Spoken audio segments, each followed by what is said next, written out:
अस्सलाम वालेकुम नाजरीन, बड़ी अपडेट आपके साथ शेयर करते चलें क्योंकि महकमा मौसमियात ने नया ऐलान चांद ग्रहण 2024 के हवाले से जारी कर दिया है। और बड़ी अपडेट आपके साथ शेयर करते चलें क्योंकि बड़ी तब्दीली महकमा मौसमियात की जानिब से की गई है। बाकायदा टाइम आपके साथ शेयर करेंगे जो आज महकमा मौसमियात ने शेयर किया है अपने ऑफिशियल पेज के ऊपर। और इंशाल्लाह आपको इस वीडियो को देखने के बाद किसी और वीडियो को देखने की ज़रूरत नहीं पड़ने वाली, क्योंकि इसमें आपको बाकायदा क्लियर टाइम और दिन बताएंगे कि किस तारीख को महकमा मौसमियात ने ऐलान पाकिस्तान, इंडिया, सऊदी अरब के हवाले से कर दिया है। तो वीडियो में आगे बढ़ने से पहले आपसे गुजारिश करेंगे कि चैनल को सब्सक्राइब करके बेल के ऑप्शन को ऑन कर लें और वीडियो को शेयर कर दें, क्योंकि ऐसी वीडियो को शेयर करना भी एक सदका जारिया होता है। तो सबसे पहले आप जानते हैं कि हामला औरतें ख़ास तौर पर एहतियात किया करें, कैंची छुरी चलाने से और खट्टी खुश्क चीज़ें खाने से भी परहेज़ किया करें। और साथ ही साथ बहुत ज़्यादा कोशिश किया करें सीधी होकर लेट जाया करें और कोई भी काम ना किया करें चांद ग्रहण के वक्त। जब चांद ग्रहण अरूज पर होता है तो आपके साथ दिन बाकायदा शेयर कर दें। तो 25 मार्च हतमी तारीख ऐलान की है महकमा मौसमियात ने, यानी 25 मार्च की सुबह को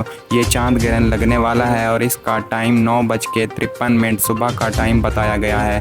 पहले गलत फहमी हुई थी, अब जो कि 25 मार्च सुबह 9:53 से ये चांद ग्रहण शुरू होगा और दोपहर 2:32 पर यह चांद ग्रहण ख़त्म होगा और इसके ज़्यादा असरात पाकिस्तान और इंडिया पर नहीं होने वाले।